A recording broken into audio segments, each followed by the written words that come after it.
Hello friends, welcome to my YouTube channel সিতিস live. আবারও চলে এসেছি একটি নতুন ভিডিও নিয়ে। কি ভাবছো, তোমরাও পোলাও বানাতে চাও কিন্তু পারফেক্ট হচ্ছে না? তাহলে আজকের রেসিপিটা শুধুমাত্র তোমাদের জন্যই। এভাবে বানালে পোলাও খুব ঝরঝরে এবং পারফেক্ট হবে। তো রেসিপিটা পুরো দেখো। প্রথমে চালগুলোকে ভালো করে ভিজিয়ে 30 মিনিট জলে ভিজিয়ে রাখবো। তারপর 30 মিনিট হয়ে গেলে জল ঝেড়ে তাতে হলুদ দিয়ে ভালো করে মিশিয়ে নেব। মিশিয়ে নিয়ে তারপর কড়াতে পরিমাণ মতন তেল দিয়ে কাজু কিশমিশগুলোকে ভেজে তুলে রাখবো এবং এলাচ, লবঙ্গ, দারুচিনি দিয়ে ভালো করে ফোড়ন দিয়ে ভিজিয়ে রাখা চালগুলোকে কড়ার মধ্যে দিয়ে ভালো করে নেড়ে চেড়ে নেব। এরপরে এতে ঘি দেব।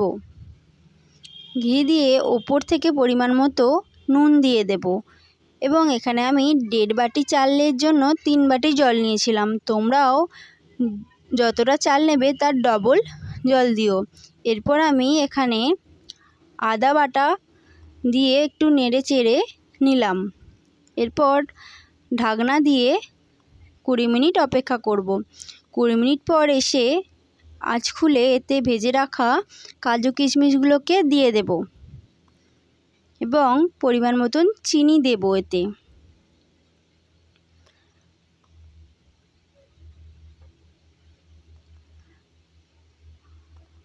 দেখতেই পাচ্ছ একদম জল শুকনো হয়ে গেছে এবং ভাতটাও আমাদের সেদ্ধ হয়ে গেছে। উপর থেকে কাঁচা লঙ্কা দিয়ে ভালো করে নেড়ে চেড়ে আরও অল্প পরিমাণ ঘি এখানে আমি দেব।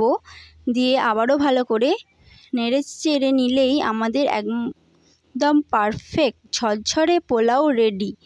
তো তোমাদেরও কেমন লাগলো রেসিপিটা অবশ্যই জানিও এবং এরকম পারফেক্টভাবে তোমরাও বাড়িতে বানাতে পারো। খুবই সহজভাবে আমি তোমাদের সাথে রেসিপিটা শেয়ার করেছি। এখানে আমি বাটার চিকেন বানিয়েছিলাম। তো চিকেনের রেসিপিটাও একদিন তোমাদের সাথে নিয়ে চলে আসবো। ভিডিও ভালো লাগলে অবশ্যই লাইক, কমেন্ট আর আমার চ্যানেলটিকে সাবস্ক্রাইব করবেন। Thank you.